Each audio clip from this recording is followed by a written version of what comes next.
దశరథ మహారాజు గారికి ఉన్నటువంటి యొక్క నలుగురు కుమారులలో జ్యేష్ఠపుత్రుడు మన సాక్షాత్తుగా శ్రీ మహావిష్ణు స్వరూపుడైనటువంటి యొక్క రామచంద్ర ప్రభువు విశ్వామిత్రుని యొక్క ధనుర్బాణ విద్య నేర్చుకొని అదేవిధంగా అస్త్రాలన్నీ కూడా ఏ విధంగా సంధించాలో గురువుల విశ్వామిత్రుడు నేర్చుకొని ఆ యొక్క యాగ సంరక్షణార్థన చేసి తర్వాత ఇక జనక మహారాజు కుమార్తె అయినటువంటి సీతామాత సాక్షాత్తుగా మహాలక్ష్మి స్వరూపము ఆ మాతకు స్వయంవరాన్ని ప్రకటించాడు జనక మహారాజు గారు.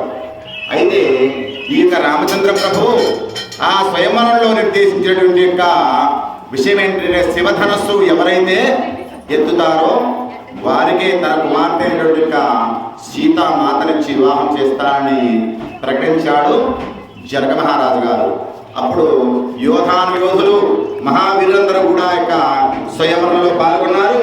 అయితే రామచంద్ర ప్రభు ఆ శివధనస్సును ఎత్తి నారి సారించి దానిని ఒక దెబ్బతోటి విరగగొట్టేసి సీతాదేవిని వివాహం చేసుకుంటారు.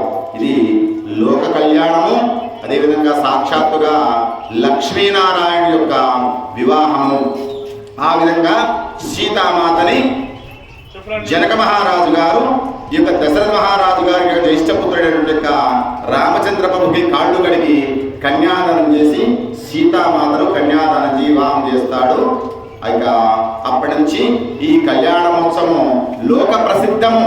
అదేవిధంగా ఈ యొక్క రామచంద్ర రామో విగ్రహవాన్ ధర్మస్య విగ్రహం అన్నారంటే సాక్షాత్తుగా రాములు వారు అంటేనే ధర్మము, ధర్మం అంటేనే రాములు వారు. అటువంటి విశిష్టమైనటువంటి కళ్యాణము, లోక కళ్యాణము.